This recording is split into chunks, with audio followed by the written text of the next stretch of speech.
ओम नमो भगवते वासुदेवाय नमः।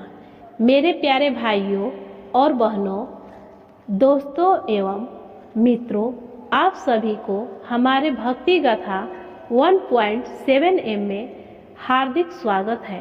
तो आइए सुनते हैं उत्पन्ना एकादशी व्रत कथा। पौराणिक कथा के अनुसार सतयुग में मुर नाम का दैत्य उत्पन्न हुआ। वह बड़ा बलवान और भयानक था। उस प्रचंड दैत्य ने इंद्र, आदित्य, वसु, आयु, अग्नि आदि सभी देवताओं को पराजित करके भगा दिया।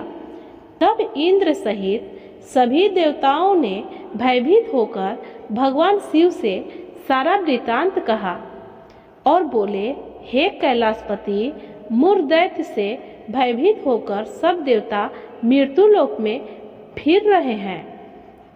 तब भगवान शिव ने कहा, हे देवताओं, तीनों लोकों के स्वामी, भक्तों के दुख का नाश करने वाले भगवान विष्णु की शरण में जाओ।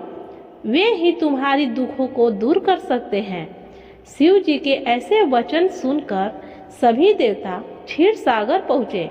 वहाँ भगवान को शयन करते देख हाथ जोड़कर उनकी स्तुति करने लगे कि हे देवताओं द्वारा स्तुति करने योग्य प्रभु, आपको बारंबार नमस्कार है। देवताओं की रक्षा करने वाले मधुसूदन, आपको नमस्कार है। आप हमारी रक्षा करें। दैत्यों से भयभीत होकर हम सब आपकी शरण में आए हैं। आप इस संसार के कर्ता, माता पिता, उत्पत्ति और पालन करता और संहार करने वाले हैं। सबको शांति प्रदान करने वाले हैं। आकाश और पाताल भी आप ही हैं। सबके पितामह ब्रह्मा, सूर्य, चंद्र, अग्नि, सामग्री, होम, आहुति, मंत्र, तंत्र, जप, यजमान, यज्ञ, कर्म करता, भोक्ता भी आप ही हैं। आपके सिवा तीनों लोकों में चर तथा अचर कुछ भी नहीं है। हे भगवान, दैत्यों ने हमको जीतकर स्वर्ग को भ्रष्ट कर दिया है और हम सब देवता इधर उधर भागे भागे फिर रहे हैं। आप उन दैत्यों से हम सब की रक्षा करें। इंद्र के ऐसे वचन सुनकर भगवान विष्णु कहने लगे कि हे इंद्र, ऐसा मायावी दैत्य कौन है जिसने सब देवताओं को जीत लिया है? उसका नाम क्या है? उसमें कितना बल है और किसके आश्रय में है तथा उसका स्थान कहाँ है? यह सब मुझसे कहो। भगवान के ऐसे वचन सुनकर इंद्र बोले, भगवान, प्राचीन समय में एक नाड़ी जंग नामक राक्षस था। उसके महापराक्रमी और लोक विख्यात मुर नाम का एक पुत्र हुआ। उसकी चंद्रावती नाम की नगरी है। उसी ने सब देवताओं को स्वर्ग से निकालकर वहां अपना अधिकार जमा लिया है। उसने इंद्र, अग्नि, वरुण, यम, वायु, ईश, चंद्रमा आदि सब के स्थान पर अधिकार कर लिया है। सूर्य बनकर स्वयं ही प्रकाश करता है, स्वयं ही मेघ बन बैठा है और सबसे अजय है। हे असुर निकंदन, उस दुष्ट को मारकर देवताओं को अजय बनाइए। यह वचन सुनकर भगवान ने कहा, हे देवताओं, मैं शीघ्र ही उसका संहार करूंगा। तुम चंद्रावती नगरी जाओ। इस प्रकार कहकर भगवान सहित सभी देवताओं ने चंद्रावती नगरी की ओर प्रस्थान किया। उस समय दैत्य मुर सेना सहित युद्ध भूमि में गरज रहा था। उसकी भयानक गर्जना सुनकर सभी देवता भय के मारे चारों दिशाओं में भागने लगे।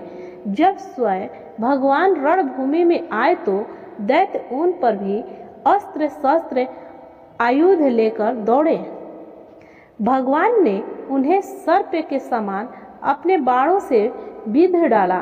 बहुत से दैत्य मारे गए, केवल मुर बचा रहा। वह अविचल भाव से भगवान के साथ युद्ध करता रहा। भगवान जो भी तीक्ष्ण बाण चलाते रहे, वह उसके लिए पुष्प सिद्ध होता। उसका शरीर छिन्न भिन्न हो गया, किंतु वह लगातार युद्ध करता रहा। दोनों के बीच 10,000 वर्ष तक उनका युद्ध चलता रहा, किंतु मुर नहीं हारा। थक कर भगवान बद्रिकाश्रम में चले गए। वहाँ हेमवती नामक सुंदर गुफा थी। उसमें विश्राम करने के लिए भगवान उसके अंदर प्रवेश कर गए।